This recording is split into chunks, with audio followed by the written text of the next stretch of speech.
आपल्या प्रतिपत्रिकेतील प्रश्न क्रमांक 4 मध्ये शब्दसिद्धी हा व्याकरणाचा घटक दिलेला आहे. तो 2 मार्कासाठी विचारला जातो. त्यावर आधारित हा आजचा तास असणार आहे. शब्दसिद्धी, आपण जी मराठी भाषा बोलतो ह्या भाषेचा व्यवहार ज्या शब्दाच्या मदतीने होत असतो. भाषेतील सर्व शब्द हे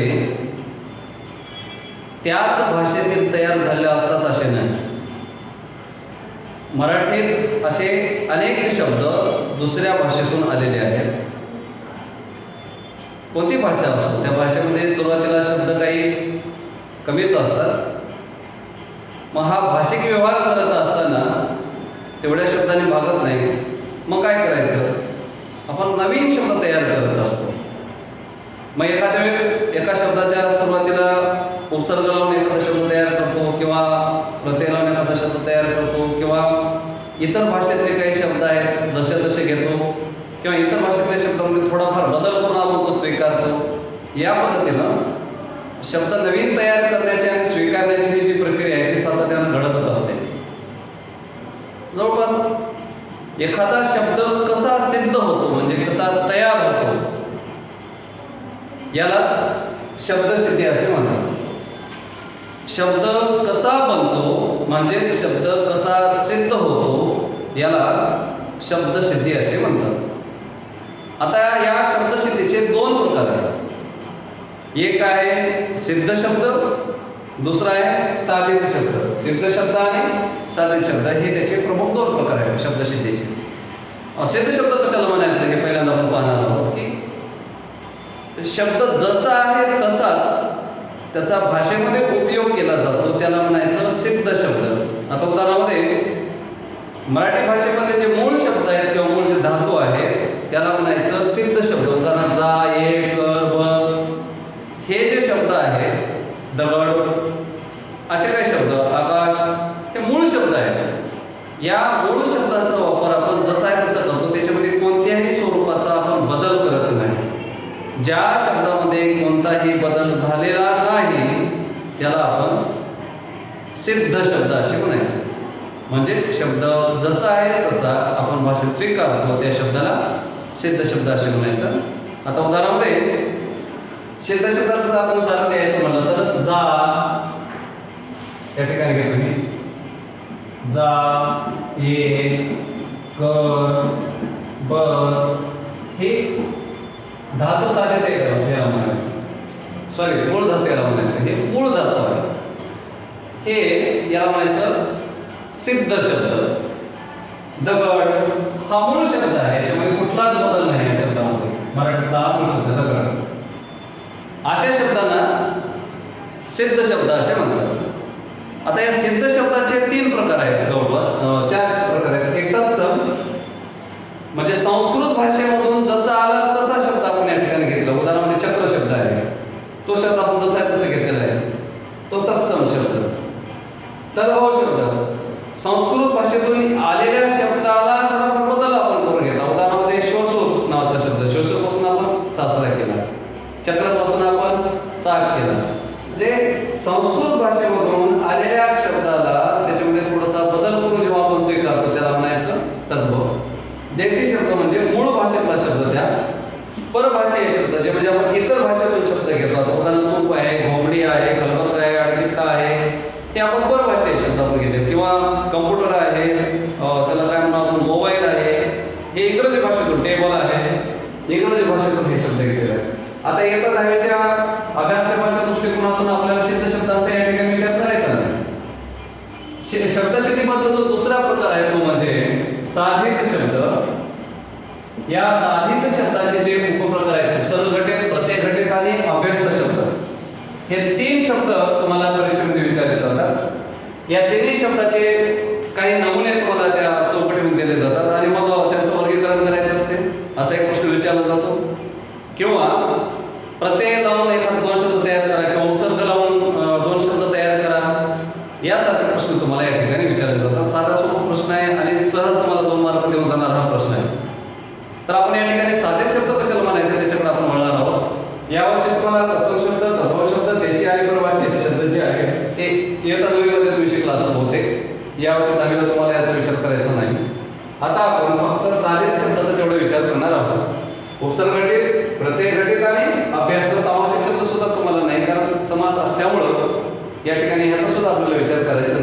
फक्त उपसर्ग घटित, प्रत्यय घटित आणि अभ्यस्त ह्या 3 शब्दांचा आपल्याला या ठिकाणी विचार करायचा आहे।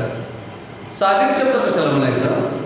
तर सिद्ध शब्दापासून तयार झालेल्या शब्दांना साधित शब्द असे म्हणतात। आता सिद्ध शब्द कोणता आहे? आता उदाहरणामध्ये जा हा शब्द आहे, जा हा सिद्ध शब्द। आता या जाला समजा ऊन जर प्रत्यय लागला तर काय झाला शब्द? जाऊन। कर हा मूळ शब्द आहे, धातू आहे, त्याला ऊन प्रत्यय लागला काय शब्द झाला? करून। ठेव हा मूळ शब्द आहे, धातू, तर त्याला ऊन प्रत्यय लागला काय झाला? ठेवून।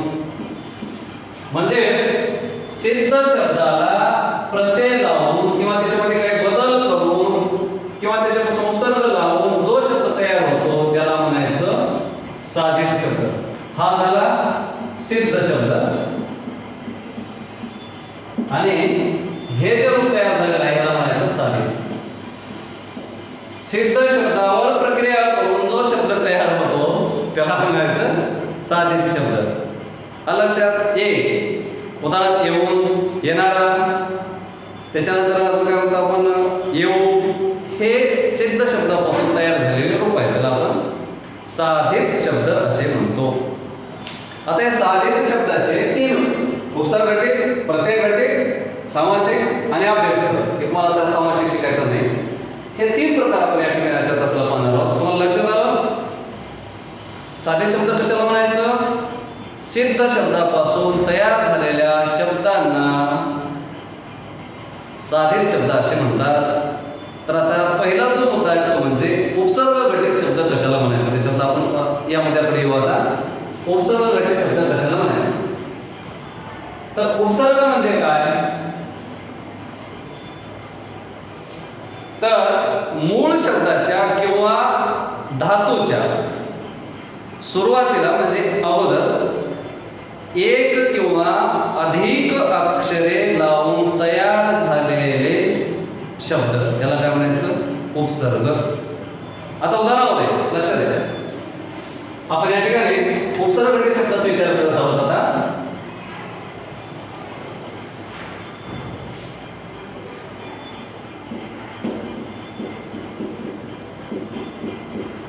उपसर्ग घटित शब्द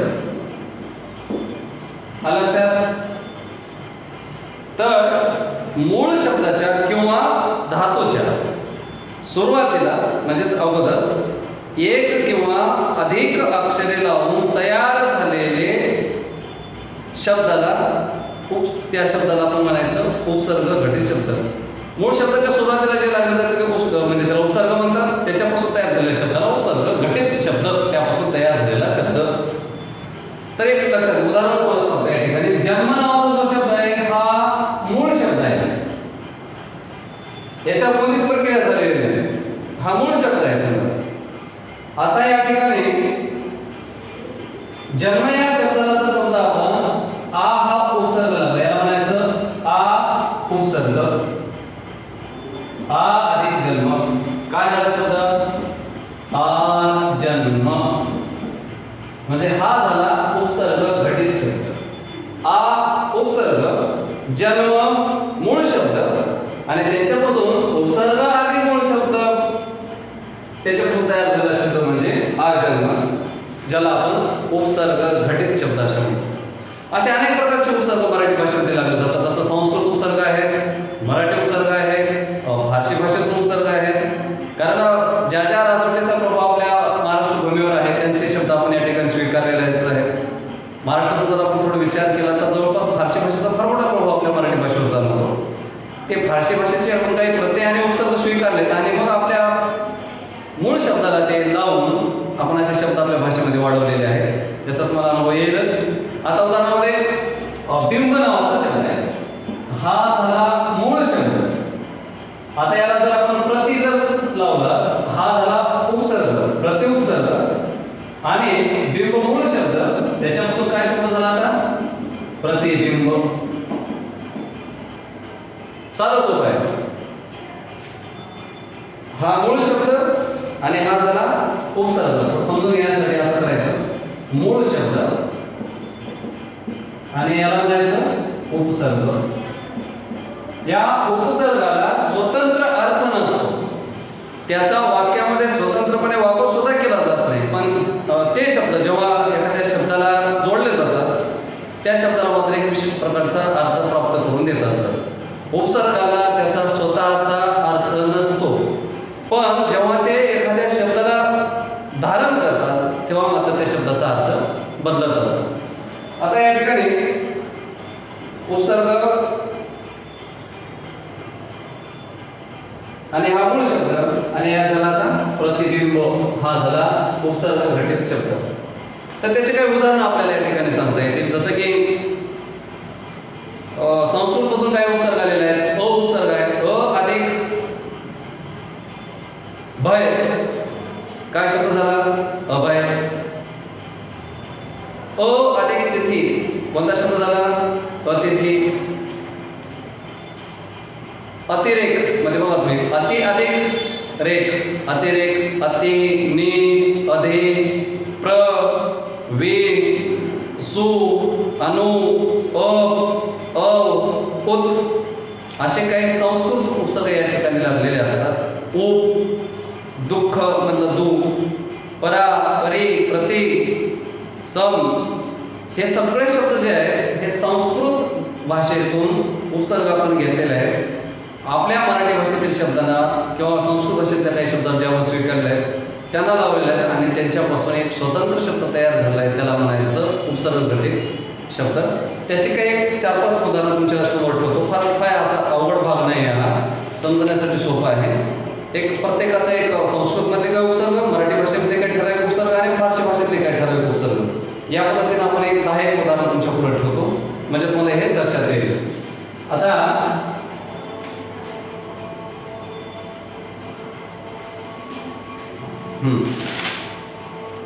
उदाहरणामध्ये अभेद. आता याचा हा अ झाला उपसर्ग आणि भेद काय झाला? हा मूळ शब्द आणि हा उपसर्ग. त्यासाठी म्हणजे मूळ शब्दाच्या सुरुवातीला एक अक्षर किंवा 2 अक्षर जे येतात त्याला म्हणायचं उपसर्ग आणि त्याच्यापासून शब्द तयार झालेल्या शब्दाला म्हणायचं उपसर्ग घटित शब्द. उपसर्ग कोणता आहे? अ. त्याचा मूळ शब्द कोणता आहे? भेद किंवा भय, काही अगदी शब्द कोणता तयार झाला? अभेद. याशिवाय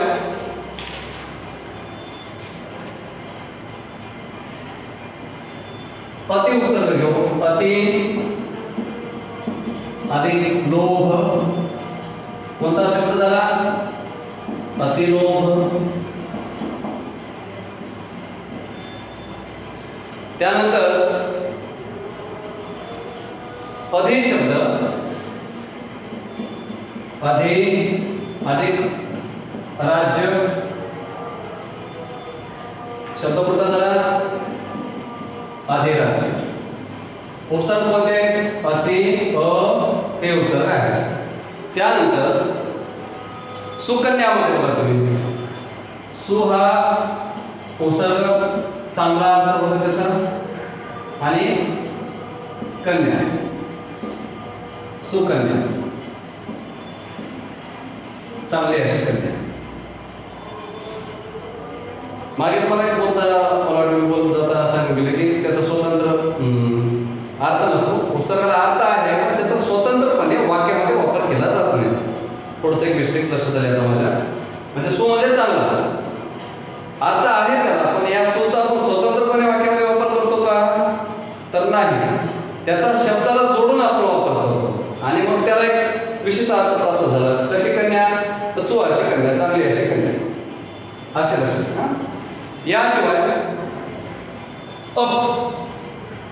आता या ठिकाणी अप अधिक घात, अपघात, हे संस्कृत उपसर्ग झाले.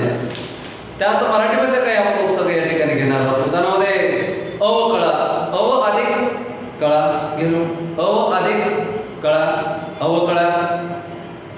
वाटल्यास तुमच्याकडे वही पेन आता असेल तर मी काही उपसर्ग सांगतो, फटफट फटफट त्याच्या पुढे लिहून टाकून द्या. अवकळा, अव अधिक कळा, आड अधिक नाव, आडनाव, पड अधिक जीभ, पडजीभ. लिहून घ्या, फक्त तोंडाकडे पाहू नका. आजचा तास पाहण्याचा नाही, आजचा तास लिहिण्याचा आहे. पड अधिक जीभ, पडजीभ. भर उपसर्ग आहे समजा, भर अधिक दिवसा, भर दिवसा.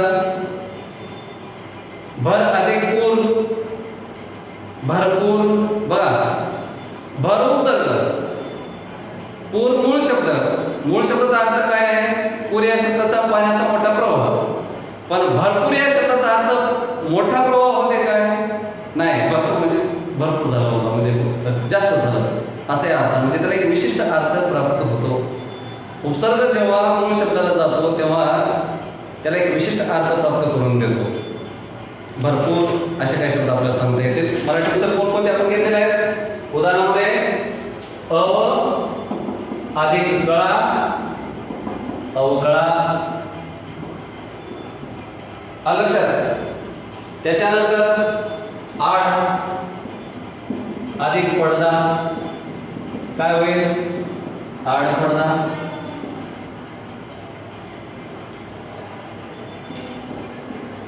त्यानंतर आड अधिक नाव,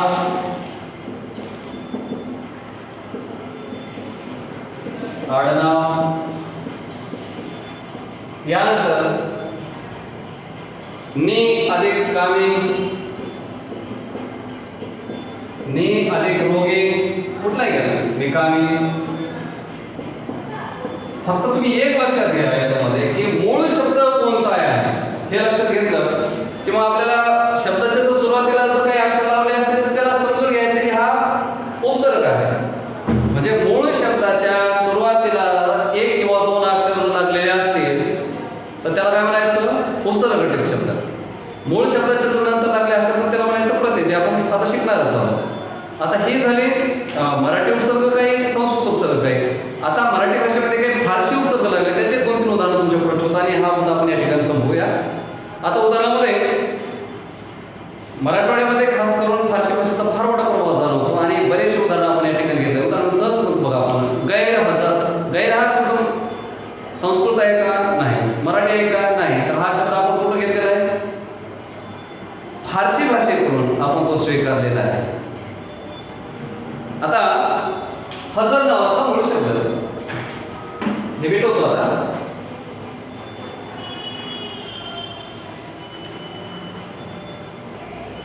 हजर हा मूळ शब्द आहे.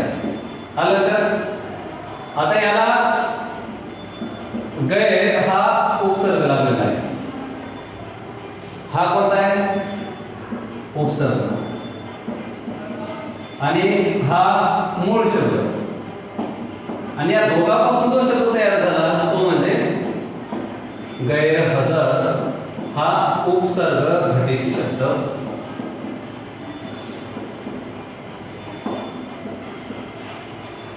काही अवघड नाही. परीक्षेमध्ये तुम्हाला फक्त काय केलं जाते? गैर शब्द दिला जाते. गैर या उपसर्गापासून तयार होणारे 2 शब्द लिहा. लगेच आपल्या लक्षात आलं पाहिजे, गैरहजर आलं पाहिजे. त्याच्यानंतर आपल्याला गैरलागू, गैरसमज, गैरवर्तन, गैरप्रकार, खटखट खटखट 2-3 शब्द आपल्या लक्षात आले पाहिजे. एवढं मात्र करावे लागेल तुम्हाला. दर नावाचा उपसर्ग आहे समजा. दरचा अर्थ होतो प्रत्येक. आता रोज शब्द झाला. दररोज शब्द कोणता तयार झाला? दररोज. दरवर्षी, लगेच. दर शेकडा, दर साल. आता नाव उपसर्ग आहे. हा फारसी उपसर्ग आहे ना. पुढे त्याला आपण म्हणलो पास. मूळ शब्द पास. कोणता शब्द झाला? नापास. आलं लक्षात? बिन उपसर्ग आहे. पुढे आपण चूक शब्द लावला. कोणता शब्द झाला? बिनचूक. असे किती शब्द आपल्याला तयार करता आले पाहिजे. फारसीमध्ये कोणकोणते उपसर्ग येतात? ऐन, कम, कमजोर मधला, कमकुवत, दर, गैर, ना, नापास, नाराज. अजून काय काय घेता येईल आपल्याला याच्यामध्ये? नापसंत, नाबाद. बिनमध्ये याचा अर्थ त्याच्याशिवाय, बिनचूक चुकीशिवाय, बिंदू धोक्याशिवाय, बिनशर्त शर्तीशिवाय असा. बेकार, बेधडक, बेपत्ता, बेशरम. शरम हा मूळ शब्द आणि त्याला अगोदर काय लावलं आपण बे. आता काय झाला शरम नसलेला बेशरम, शरमेशिवाय असे काय शब्द. तर या पद्धतीनं सर मुख्य शब्द सॉरी उपसर्ग आणि मग आपण पंच, सरपंच, सरकार, सर सुभेदार. सुभेदार नावाचा मूळ शब्द त्याला सर उपसर्ग लागला, सर सुभेदार. यासारखे म्हणजे मूळ शब्दाच्या सुरुवातीला एक किंवा अधिक अक्षर जेव्हा येतात त्याला म्हणायचं उपसर्ग आणि त्याला जोडून जो शब्द तयार होतो त्याला म्हणायचं उपसर्ग घटित शब्द. आता तुमच्या पुढं गैरहजर, गैरलागू, त्याच्यानंतर आपण काय म्हणतो दररोज, हे शब्द आता तुमच्या पुढे ठेवले जातात. तर लगेच लक्षात आलं पाहिजे आपण किंवा हे कोणते शब्द आहेत, हे उपसर्ग घटित शब्द आहेत. तुम्हाला वर्गीकरण करायचं असेल, हा म्हणजे शक्यतो वर्गीकरणाचा एक म्हणजे एक प्रश्न एक कृती विचारली जाते किंवा उपसर्ग घटित शब्द एक कुठला तरी उपसर्ग तुम्हाला दिला जाईल. उदाहरणामध्ये ऐन नावाचा उपसर्ग आहे, याच्यापासून तयार होणारे दोन शब्द लिहा. ऐन दुपारी, ऐन दौलत, ऐन हंगाम, असे काही 2-3 शब्द, 2 शब्द तुम्हाला लिहायचे असतात. साधी कृती आहे. याचं PDF मला वाटतं मला मागेच तुम्हाला मी पाठवलेलं आहेच. आता प्रत्येक घटित शब्द कशाला म्हणायचं हे आपण या ठिकाणी समजून घेऊ, कारण आजच्या तासाला हे तिन्ही समजून घ्यायचे आहेत आपल्याला. फार काय असा कठीण भाग नाही, साधा सोपा आहे. काही जणांच्या या मागच्या याच्यामध्ये थोड्याशा चुका झाल्या म्हणून हा भाग पुन्हा एकदा मी घेत आहे. ठीक आहे. आता उपसर्गाचा आता पुढचा जो घटक आहे तो म्हणजे प्रत्येक घटित शब्द, तो आपण पाहणार आहोत. प्रत्येक घटित शब्द साधित शब्दामधला दुसरा प्रकार तो म्हणजे प्रत्येक घटित शब्द. आता येतो उपसर्गाच्या नेमकं उलट. मूळ शब्दानंतर किंवा मूळ शब्दानंतर एक किंवा अधिक अक्षरे जोडून काही साधित शब्द तयार केले जातात. शब्दानंतर जोडलेल्या अक्षरांना प्रत्यय म्हणतात. मूळ शब्दाच्या नंतर जे काही अक्षर जोडले जातात त्याला काय म्हणायचं, प्रत्यय म्हणायचं. आणि या प्रत्ययाला जोडून जो शब्द तयार होतो त्याला म्हणायचं प्रत्यय घटित शब्द. आता उदाहरणामध्ये लेख नावाचा जो शब्द आहे तो झाला मूळ शब्द आणि मग आपण काय करतो त्याला हा अप जो आहे तो प्रत्यय आहे. इथे हा मूळ शब्द आणि हा झाला प्रत्यय आणि शब्द कोणता झाला इथं लेखक. उच्चार करत असताना बघा लेखक, लेखक असं. झोप मूळ शब्द आहे आणि त्याला आळू प्रत्यय लागला. कोणता शब्द तयार होईल, झोपाळू. लाज मूळ शब्द आहे त्याला आळू प्रत्यय लागला. कोणता शब्द तयार करते, लाजाळू. त्याला लाज अधिक आळू, लाजाळू असे या ठिकाणी आपल्याला घेता येईल. आता गुलाम नावाचा मूळ शब्द आहे त्याला गिरी प्रत्यय लागला. सांग करते कोणता शब्द तयार होईल, गुलामगिरी. बस यालाच म्हणायचं प्रत्यय आहे. मूळ शब्द कोणता आहे, गुलाम. त्याला प्रत्यय कोणता लावला आपण, गिरी. 2 अक्षराचा प्रत्यय आहे आणि मग त्याचा अर्थ झाला गुलाम मूळ शब्द अधिक गिरी, गुलामगिरी. लक्षात प्रत्येक घटित शब्द म्हणजे लक्षात आला. आता ओढ नावाचा मूळ शब्द त्याला आ प्रत्यय लागला. काय झाला, ओढ अधिक आ, ओढा. बस प्रत्येक घटित शब्द. लक्षात यायला की याच्यामध्ये प्रत्यय वगैरे काय लागला का आपण त्याच्यामध्ये आ प्रत्यय आहे. लेखकमध्ये प्रत्यय लक्षात तो काही येत नाही. आपल्याला वाटते हाच एकच मूळ शब्द असला पाहिजे. अप लेख अधिक अक असे समजून घेता आलं पाहिजे. तर या पद्धतीनं मूळ शब्दानंतर एक किंवा अधिक अक्षरे जोडून जो साधित शब्द तयार केला जातो त्या शब्दानंतर जोडलेल्या अक्षराला म्हणायचं प्रत्यय, आणि प्रत्यय आणि मूळ शब्दांना जोडून येणाऱ्या शब्दाला म्हणायचं प्रत्यय घटित शब्द. तर आता उदाहरणामध्ये तुमच्याकडून लेखक नावाचा शब्द ठेवला. आता वंदन नावाचा शब्द आहे. वंदन अधिक ईय कोणता शब्द होईल? वंदनीय. हे बघा,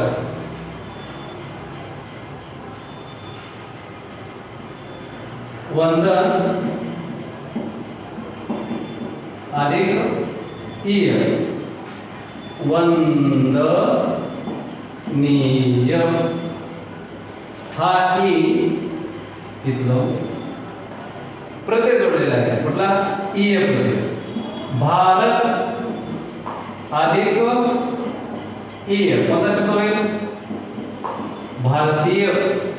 हा प्रत्यय घटित शब्द मूळ शब्द, आणि हे झाले त्याचे प्रत्यय, आणि हे झाले त्याचे मूळ शब्द. मूळ शब्द प्लस प्रत्यय बरोबर प्रत्यय घटित शब्द.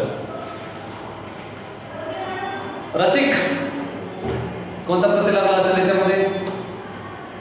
फोड तर बरोबर रसिक शब्दाची रस अधिक एक. राईट. रस अधिक एक काय झालं त्याचं? रसिक. त्याच्यानंतर बुद्धिमान हा शब्द बुद्धी अधिक मान बुद्धिमान हे सारखे शब्द याच्यामध्ये. कुल अधिक इन कोणता शब्द झाला? कुल अधिक इन कोणता शब्द झाला? कुलीन शालीन असे शब्द. आता यामध्ये हे झाले संस्कृतमध्ये अ, अना, इय, इत, इन, त्व, महत्व. महत्व हा शब्द त्याला तो प्रत्यय लागला, महत्व शब्द झाला. कवी नावाचा मूळ शब्द तो प्रत्यय लागला, कवित्व शब्द तयार झाला. बुद्धी नावाचा मूळ शब्द मान प्रत्यय लागला, बुद्धिमान, बुद्धिवान. श्री मूळ शब्द मान प्रत्यय झाला, श्रीमान.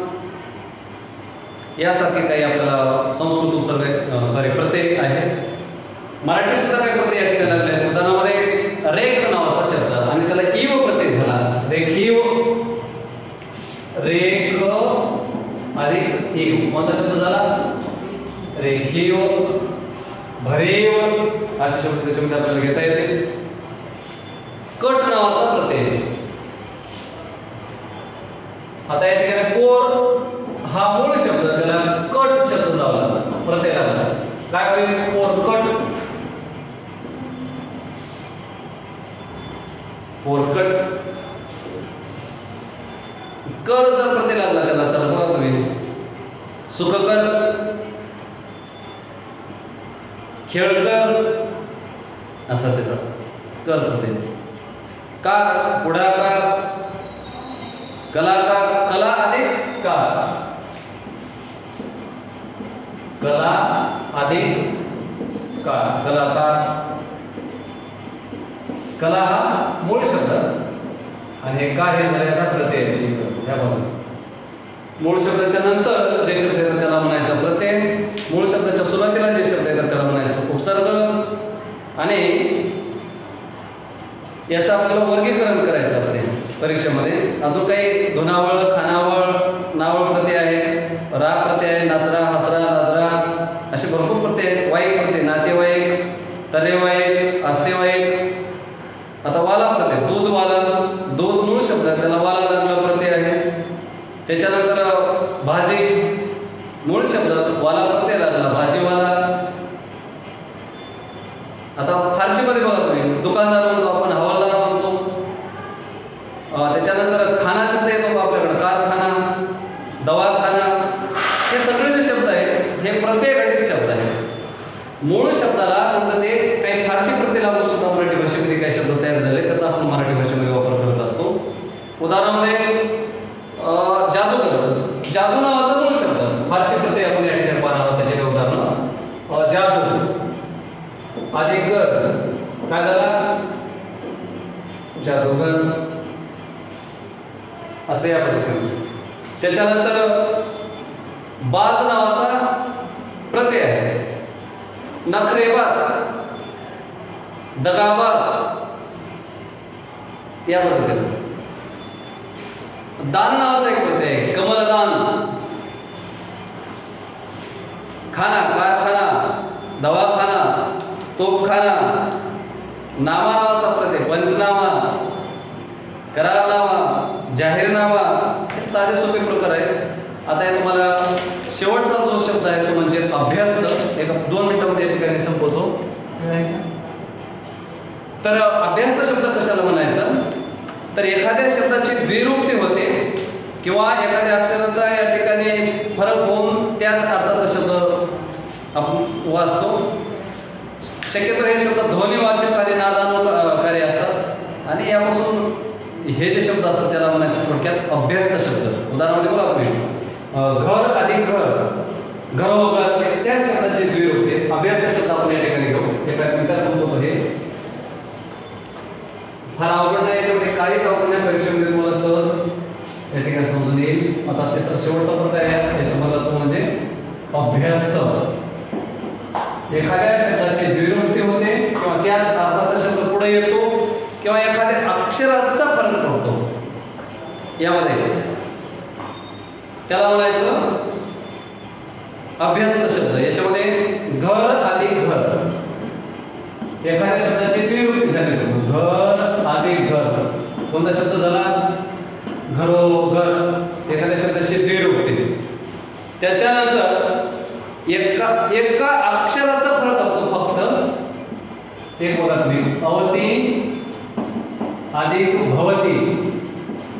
यापासून शब्द कोणता झाला अवती आणि भवती. फक्त एका अक्षर असतो आणि भवती फरक. त्यानंतर एकाच अर्थाचे पैसे काही असतात शब्द. थट्टा मस्करी, कपडा लत्ता. थट्टा अधिक मस्करी एकाच अर्थाचे दोन्ही शब्द आहेत ते समोरासमोर येतात.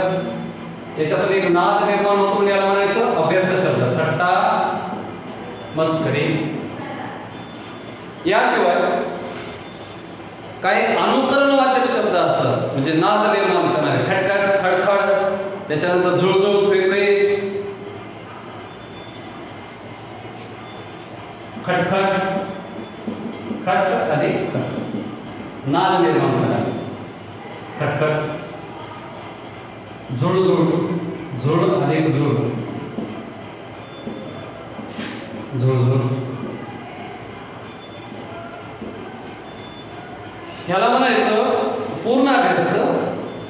एका शब्दाची द्विरूपती जेव्हा होते तेव्हा अंशाभ्यस्तामध्ये फक्त एका अक्षराचा फरक पडतो. हा झाला अवतीभोवती अंशाभ्यस्त. आणि तिसरा जो आहे तो म्हणजे कडकड, खडखड, याला म्हणायचं अनुकरणवाचक शब्द. हे अभ्यस्त शब्दामध्ये येत असतात. अशा पद्धतीने तुम्हाला काही 10 शब्द म्हणजे एक 8 शब्द दिले जातात परीक्षेमध्ये. 2 उपसर्गाचे दिले, 2 प्रत्येक घटकाचे दिले, काही 4, इकडचे 1-2 आणि त्याचं वर्गीकरण तुम्हाला करायचं असते.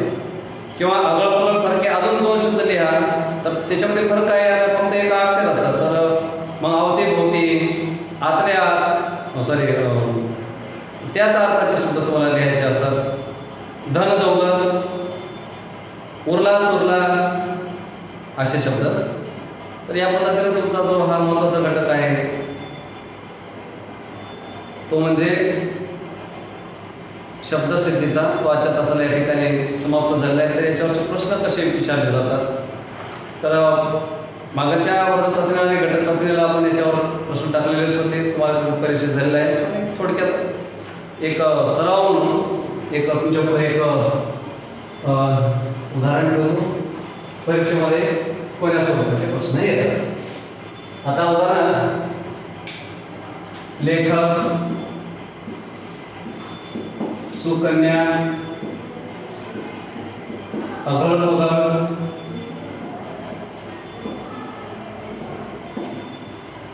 प्रतिबिंब, दारोदार, आणि पैसाच पैसा. आता हे 6 शब्द आहेत. खालील शब्दांचे वर्गीकरण करा. वर्गीकरण करत असताना आपल्याला काय करायचं आहे? उपसर्ग घटित, त्याच्यानंतर प्रत्यय घटित आणि अभ्यास. या 3 शब्दसिद्धीच्या साधी शब्दाच्या आपल्याला वर्गवारी करायचं आहे. आता लेखक हा शब्द कुठे येईल?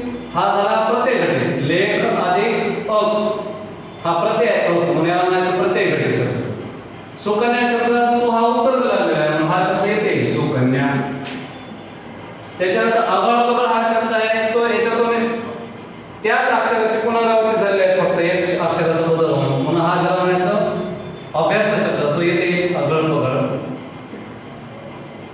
प्रतिबिंब प्रत्यय हा उपसर्ग आहे म्हणून तिथं प्रतिबिंबित शब्द येईल. त्याच्यानंतर दारोदार हा शब्द आहे, शब्दाची पुनरावृत्ती झालेली आहे. नादानुकारी शब्द आहे म्हणून तो कुठे? अभ्यासमध्ये. त्याच्यानंतर पैसाच पैसा हा शब्द कुठे येईल? त्या शब्दाची पुनरावृत्ती झाली आहे, पैसाच पैसा. आलं लक्षात? यासारखे प्रश्न तुम्हाला या ठिकाणी विचारले जातात. हे 2 मार्क तुमचे झाले तयार एवढ्यावरच. इथं जाणीवपूर्वक तुम्हाला या ठिकाणी अभ्यासाचे 3 शब्द दिले, म्हणजे का चूक होऊ शकते अशी?